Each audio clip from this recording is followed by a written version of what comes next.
ഒരു 6 പേരെ ഏറ്റവും നല്ല കൂട്ടുകാരായി അള്ളാഹു പറയുന്നു. ഏറ്റവും നല്ല കൂട്ടുകാരാരൊക്കെയാണ്? 6 പേരെ നിങ്ങളുടെ ജീവിതത്തിൽ നിങ്ങൾ കൂട്ടുകാരായി തെരഞ്ഞെടുക്കണമെന്ന് ഖുർആൻ. അള്ളാഹു ആ രീതിയിൽ തന്നെ ആകാൻ അള്ളാഹു തൗഫീഖ് നൽകട്ടെ. ആരൊക്കെയാണ് അള്ളാഹു? അള്ളാഹു പറയാണ് ഇവരാണ് ഏറ്റവും നല്ല കൂട്ടുകാർ. അള്ളാഹു ഒരാളെ കുറിച്ച് നല്ല കൂട്ടുകാരാന്ന് പറഞ്ഞാൽ ഇതിന്റെ അപ്പുറത്തേക്ക് നമുക്ക് ചിന്തിക്കേണ്ട കാര്യമില്ല. അവരാരൊക്കെയാണ്? ومن يطع الله والرسول فأولئك مع الذين أنعم الله عليهم من النبيين والصديقين والشهداء والصالحين فحسن أولئك رفيقا.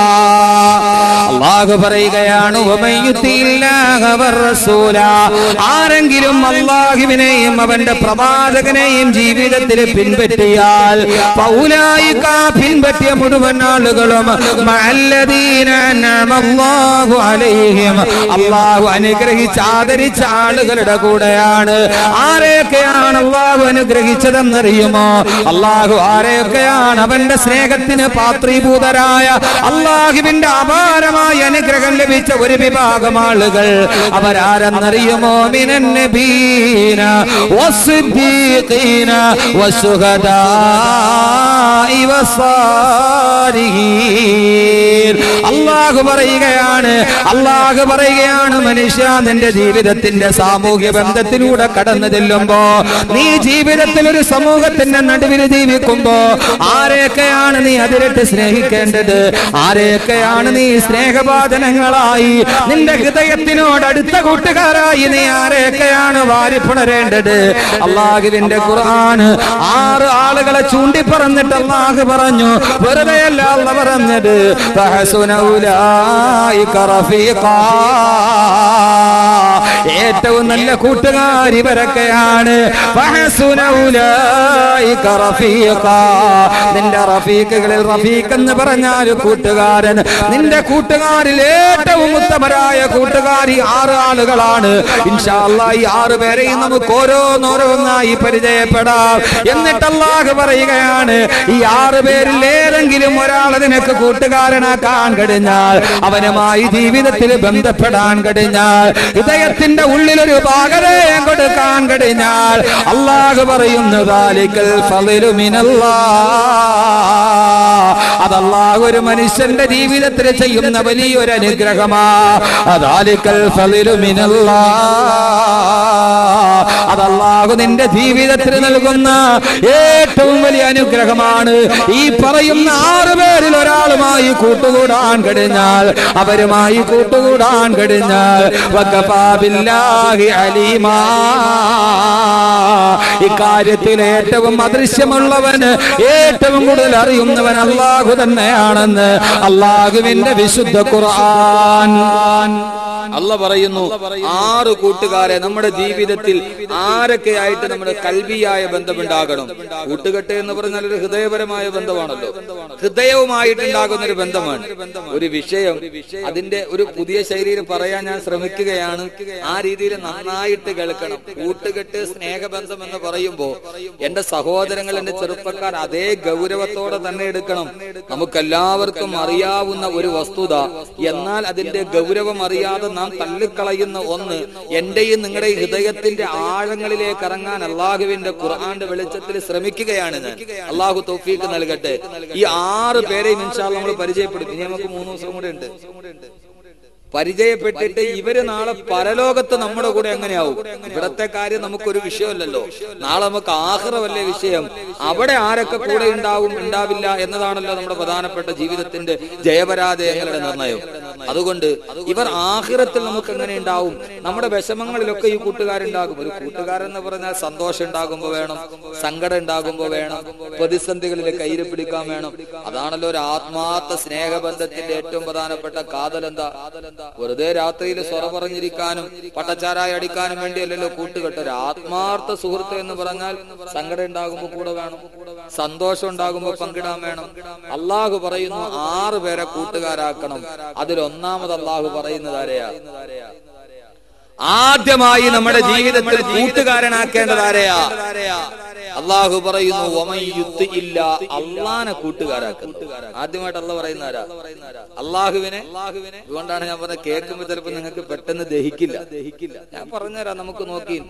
അള്ളാഹുവിനെ കൂട്ടുകാരനാക്കണം. നമ്മളും അള്ളാഹുവും തമ്മിലൊരു സ്നേഹബന്ധമുണ്ടാകും. അള്ളാഹു തൗഫീഖ് നൽകട്ടെ.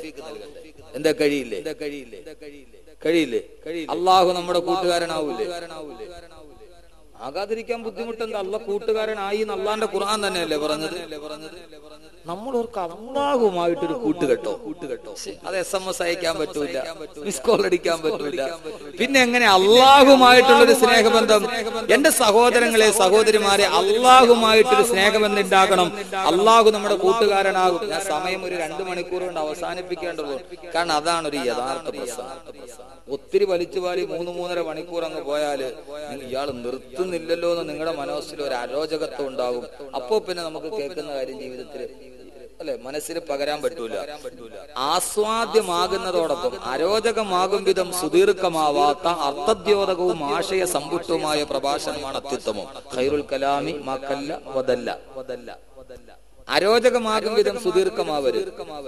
കേട്ടിരിക്കുന്ന ആളുകൾക്ക് ഇത് നിർത്തിയാൽ കൊള്ളാം എന്ന് തോന്നുന്നത് വരെ ഒരാൾ പ്രസംഗിക്കാൻ പാടില്ല. ചില ആളുകൾ പ്രസംഗിക്കാൻ തുടങ്ങിയാൽ പുറകിൽ നിന്ന് ചവിട്ടി തള്ളിയിട്ടാലേ നിർത്തും, അല്ലെങ്കിൽ നിർത്തൂല. അതൊരു പ്രഭാഷകന്റെ ഗുണമല്ല. പ്രഭാഷകൻ 10 മിനിറ്റ് അനുവദിച്ചാൽ 9 മിനിറ്റും 59 സെക്കൻഡും ഉള്ളപ്പോൾ അയാൾ നിർത്തിയിരിക്കും. അതാണ് പ്രസംഗം. അപ്പൊ അതുകൊണ്ട് നമുക്ക് 2 മണിക്കൂറിനുള്ളിൽ അവസാനിപ്പിക്കണം. അതുകൊണ്ട് ഞാൻ എല്ലാം വിട്ടിട്ട് നേരിട്ട് വിഷയത്തിലോട്ട് പോവാൻ. അള്ളാഹു നമ്മുടെ കൂട്ടുകാരനാവും. അള്ളാഹു നാമുമായി, നമുക്ക് അള്ളാഹുമായിട്ട് അങ്ങനെ ഒരു ബന്ധം നൽകി അനുഗ്രഹിക്കട്ടെ. എന്റെ അള്ളാഹു നമ്മുടെ കൂട്ടുകാരനാവൂലേ? ആകും. കാരണം നമ്മളെപ്പോലൊരു മനുഷ്യന്റെ കൂട്ടുകാരനായിരുന്നു അള്ളാഹു എന്ന് അള്ളാഹു തന്നെയാ പറഞ്ഞത്. അള്ളാഹു ഖുർആനിൽ പറഞ്ഞതെന്താ? വത്തഖദല്ലാഹു ഇബ്രാഹീമ ഖലീലാ. വത്തഖദല്ലാഹു ഇബ്രാഹീമ ഖലീലാ. ഞാൻ ഇബ്രാഹീമിനെ എന്റെ കൂട്ടുകാരനായി തെരഞ്ഞെടുത്തിരിക്കുകയാണ്. ഇബ്രാഹിം എന്റെ കൂട്ടുകാരനാണ്. ഇബ്രാഹിം എന്റെ കൂട്ടുകാരനാണ്. ഇബ്രാഹിം എന്റെ സ്നേഹിതനാണെന്ന് അള്ളാഹു തന്നെ ഖുർആനിൽ പരിചയപ്പെടുത്തുമ്പോ ആരാ സഹോദരങ്ങളെ? ഇബ്രാഹിം നബി അലൈഹിസ്സലാത്തു വസ്സലാം 4000 വർഷങ്ങൾക്കപ്പുറം ഇന്നത്തെ ഇറാഖിന്റെ യൂഫ്രട്ടീസ് നദിയുടെ തീരത്തുകൂടി വിഗ്രഹാരാധകനായ ഒരു പിതാവിന്റെ മകനായി ജനിച്ച, യൂഫ്രട്ടീസ് നദിയുടെ തീരത്തുള്ള ഒരു ചെട്ടക്കുടിലിൽ താമസം ആരംഭിച്ച ദീപാവല്ലയോ? എന്നെയും നിങ്ങളെയും പോലൊരു യുവത്വത്തിലൂടെ കടന്നുപോയ മദ്യപാനിയായ ഒരു പിതാവെന്ന് പറയുന്നത് പോലെ മദ്യപാനം വേണമെങ്കിൽ തൗബ ചെയ്താൽ അള്ളാഹു പൊറുക്കുന്നതാ. അള്ളാഹു പൊറുക്കില്ല എന്ന് പറഞ്ഞ ശിർക്കിന്റെ അപ്പോസ്തലനായ ഇബ്രാഹിമിന്റെ പിതാവ് വിഗ്രഹത്തിന്റെ കച്ചവടക്കാരനാണ്. അള്ളാഹ് കിട്ടപ്പെടാത്ത വിഗ്രഹ കച്ചവടം നടത്തിയ വിഗ്രഹ കച്ചവടക്കാരനായ ഒരു പിതാവിന്റെ മകനായി ജനിച്ച, ബാല്യത്തിന്റെ എല്ലാ ബുദ്ധിമുട്ടുകളും അനുഭവിച്ച ഒരു സാധാരണ ചെറുപ്പക്കാരനായിരുന്ന ഇബ്രാഹിം നബി അലൈഹിസ്സലാത്തു വസ്സലാം. ആ ഇബ്രാഹിം നബിയെ കുറിച്ച് അള്ളാഹു പറഞ്ഞതെന്താ? വത്തഖദല്ലാഹു ഇബ്രാഹീമ ഖലീലാ. എന്റെ ഇബ്രാഹീമിനെ ഞാൻ എന്റെ കൂട്ടുകാരനായി തെരഞ്ഞെടുത്തതാ. അള്ളാന്റെ റസൂലിനെ കുറിച്ച് നമ്മൾ പറയുന്നത് എന്താ? അള്ളാന്റെ ഹബീബ് എന്നല്ലേ?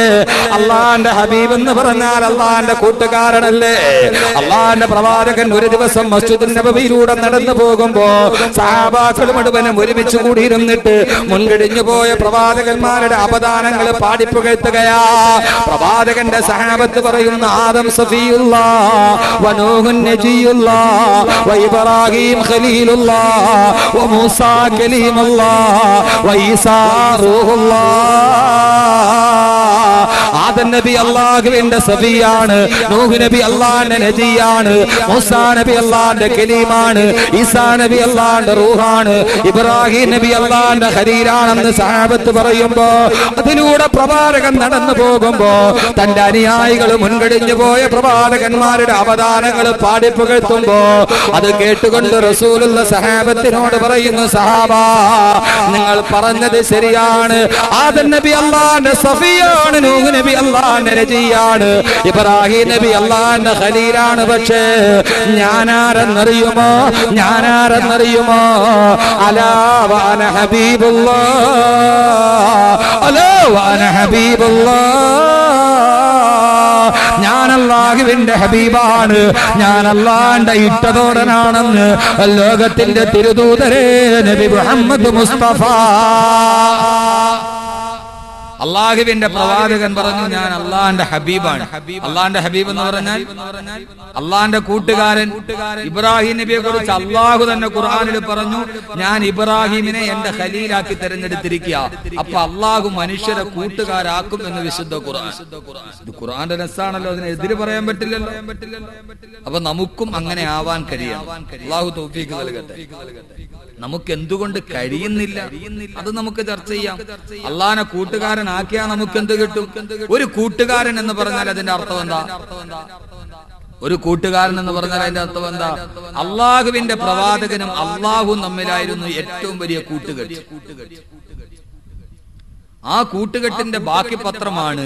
കാരണം പ്രവാചകൻ നബി മുഹമ്മദ് മുസ്തഫ. സമീറ ഇന്നലത്തെ പോലെ ആയില്ലല്ലോ, ഇന്നലത്തെ പോലെ ഇന്നലെ ഒരു ദിവസം കൊണ്ട് നിന്റെ ആത്മാർത്ഥത തീർന്നു.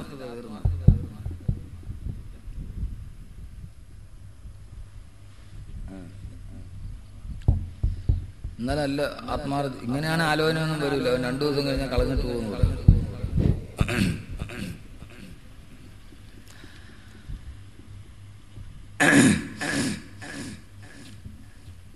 അള്ളാഹുവിന്റെ പ്രവാചകൻ സല്ലല്ലാഹു അലൈഹി വസല്ലമയും അള്ളാഹു തമ്മിലുള്ള കൂട്ടുകെട്ടിന്റെ ഏറ്റവും വലിയ സ്നേഹബന്ധം ഏതാ?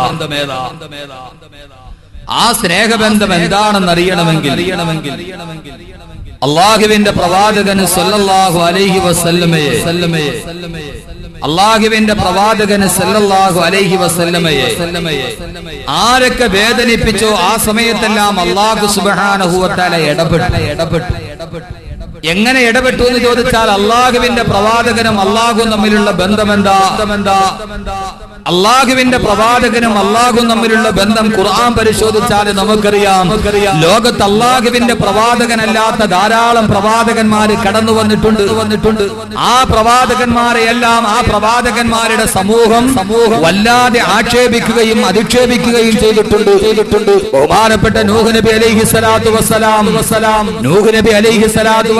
അള്ളാഹുവിലേക്ക് ജനങ്ങളെ ക്ഷണിച്ചപ്പോൾ ആ ജനങ്ങളെല്ലാം നൂഹ് നബിയോട് പറഞ്ഞതെന്താ?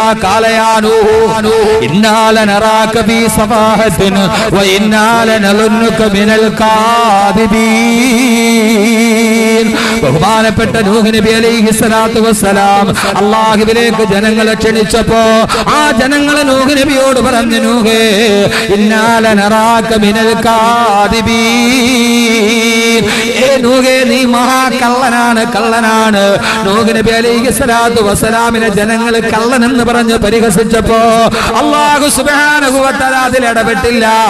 നൂഹ് നബി തന്നെയാണ് ജനങ്ങളോട് മറുപടി പറഞ്ഞത്. ഖുർആൻ തന്നെ തെളിവല്ലേ? ജനങ്ങളെ എങ്ങനെ പറയല്ലേ? ലൈസ ബി ലലാലത്തുൻ. ജനങ്ങളെ ഞാൻ വഴിപടച്ചവനല്ല, ഞാൻ കള്ളം പറയുന്നവനല്ല. അല്ലാഹുവിനെ കുറിച്ച് ഞാൻ പറഞ്ഞത് സത്യം മാത്രമാ. ബഹുമാനപ്പെട്ട സാലിഹ് നബി അലൈഹി സ്വലാത്തു വസ്സലാം ജനങ്ങളോട് പ്രബോധനം നടത്തിയപ്പോ വളരെ ചുരുക്കി ഞാൻ പറയുകയാണ്, അള്ളാഹുവിനെ കൂട്ടുകാരനാക്കേണ്ടത് എങ്ങനെയാ സഹോദര? ചിലപ്പോൾ ആധുനികമായ ലോകത്തിന്റെ സുഹൃബന്ധത്തിന്റെ ചേരുവകളുടെ നടുവിൽ ഞാനിത് പറയുമ്പോ അള്ളാഹു നമ്മളും തമ്മിലുള്ള ബന്ധം ചിലപ്പോൾ മനസ്സിലാവില്ല. പക്ഷെ അള്ളാഹുമായിട്ട് മാനസികമായിട്ടൊരു ബന്ധമുണ്ടാക്കേണ്ടത് എങ്ങനെയാ? സാലിഹ് നബിയോട് ജനങ്ങൾ പറഞ്ഞു, സാലിഹേ ഇന്നാല നറാക ബി സബാഹത്തിൻ വ ഇന്നാല നളന്നുക മിനൽ കാദിബീൻ. സാലിഹേ നീ മഹാവിദ്യയാണ്, നീ പമ്പര വിദ്യയാണെന്ന് പറഞ്ഞപ്പോ സാലിഹ് നബിയെ ജനങ്ങൾ മുഴുവനെ സഫീഹ് എന്ന് വിളിച്ചപ്പോ അള്ളാഹുവിന് ഒരു പ്രശ്നവുമില്ല, അള്ളാഹു ഇടപെട്ടിട്ടില്ല. സാലിഹ് നബി തന്നെയാണ് മറുപടി പറഞ്ഞത്, ജനങ്ങളെ ഖാലയാ ഖൗമി ലൈസ ബി സബാഹത്തിൻ ഇന്നാല നറാക ബി സബാഹത്തിൻ ഖാലയാ ഖൗമി ലൈസ ബി സബാഹത്തുൻ വലാകിന്നി റസൂലും മിർ റബ്ബിൽ ആലമീൻ. ഏ ജനങ്ങളെ, എനിക്ക് വിഡ്ഢിത്തമില്ല, ഞാൻ അള്ളാഹുവിന്റെ പ്രവാചകനാണെന്ന് പറയുമ്പോ എത്രയോ പ്രവാചകന്മാരെ, നബിമാരെ ആ സമൂഹം മുഴുവനും ചീത്ത വിളിച്ചിട്ടുണ്ട്, കല്ല് പറക്കി എറിഞ്ഞിട്ടുണ്ട്. അപ്പോഴൊന്നും അള്ളാഹു ഇടപെട്ടിട്ടില്ല. പക്ഷെ അള്ളാഹുവിന്റെ പ്രവാചകൻ സല്ലല്ലാഹു അലൈഹി വസല്ലമ അള്ളാന്റെ കൂട്ടുകാരനല്ലയോ, അള്ളാന്റെ ഹബീബല്ലയോ? ഓ പ്രവാചകനെയാണ് വലീദ് ഇബ്നു റബീഅ വന്നിട്ട് വിളിക്കുന്നത്, ഏ മുഹമ്മദേ ഇന്നക ലമജ്നൂൻ, നീ ഭ്രാന്തനാണ് മുഹമ്മദ്, നീ ഭ്രാന്തനാണ് മുഹമ്മദ് എന്ന് വിളിക്കുമ്പോ